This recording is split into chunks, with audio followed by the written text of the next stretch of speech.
আসন্ন ত্রয়োদশ জাতীয় সংসদ নির্বাচনকে সামনে রেখে উপদেষ্টা পরিষদের 2 সদস্য আগামী সপ্তাহেই পদত্যাগ করছেন। তারা হলেন স্থানীয় সরকার, পল্লী উন্নয়ন ও সমবায় মন্ত্রণালয়ের উপদেষ্টা আসিফ মাহমুদ সজীব ভুঁইয়া এবং তথ্য ও সম্প্রচার মন্ত্রণালয়ের উপদেষ্টা মোহাম্মদ মাহফুজ আলম। নির্বাচনে অংশ নেওয়ার লক্ষ্যে তফসিল ঘোষণার আগেই তারা পদ ছাড়বেন বলে জানা গেছে।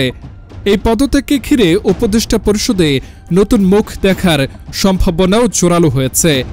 গণঅভ্যুত্থানে নেতৃত্ব দেওয়া সমন্বয়কদের মধ্যে এই 2 উপদেষ্টা ছিলেন উল্লেখযোগ্য।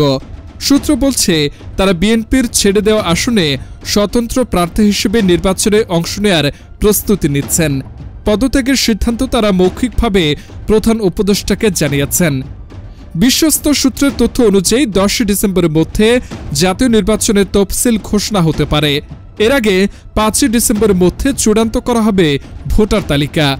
সম্ভাব্য ভোটের তারিখ হিসেবে 8 ফেব্রুয়ারিকে ধরে এগোচ্ছে সংশ্লিষ্ট মহল। বৃহস্পতিবার এক অনুষ্ঠান শেষে সাংবাদিকদের প্রশ্নে আসিফ মাহমুদ সজীব ভুঁইয়া বলেন, নির্বাচনের প্রস্তুতি নিচ্ছি, পদত্যাগ করেই নির্বাচন করব। উপদেষ্টা হলে নির্বাচন করতে বাধা নেই, কিন্তু নীতিগতভাবে ঠিক নয়, তাই পদ ছাড়ছি।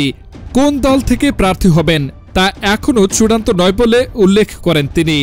জানান, শুধু 2 জন ছাত্র উপদেষ্টা নয়, আরও কয়েকজন উপদেষ্টাও নির্বাচনে অংশ নিতে পারেন। সম্প্রতি আসিফ ঢাকা 10 আসনের ভোটার হয়েছেন, ফলে আলোচনা রয়েছে তিনি হয়তো এই আসন থেকেই নির্বাচনে লড়াই করবেন। এখনো বিএনপি এই আসনে কোনো প্রার্থী দেয়নি। অন্যদিকে তথ্য উপদেষ্টা মোহাম্মদ মাহফুজ আলম সম্প্রতি বিভিন্ন বিতর্কিত মন্তব্য করে আলোচনায় আছেন। 28 সেপ্টেম্বর এক অনুষ্ঠানে তিনি বলেন, 2 মাস ধরে আমি অনিশ্চয়তার মধ্যে আছি, কবে পদ ছাড়ব জানি না। 26 অক্টোবর ঢাকা রিপোর্টার্স ইউনিটিতে তিনি দাবি করেন, নভেম্বরে শেষ হবে উপদেষ্টা পরিষদের সভা। তার বক্তব্যের পরপরই সরকার জানায়, নভেম্বরের পরও উপদেষ্টা পরিষদ দায়িত্ব পালন করবে এবং নির্বাচনের আগে কাজ থেমে থাকবে না।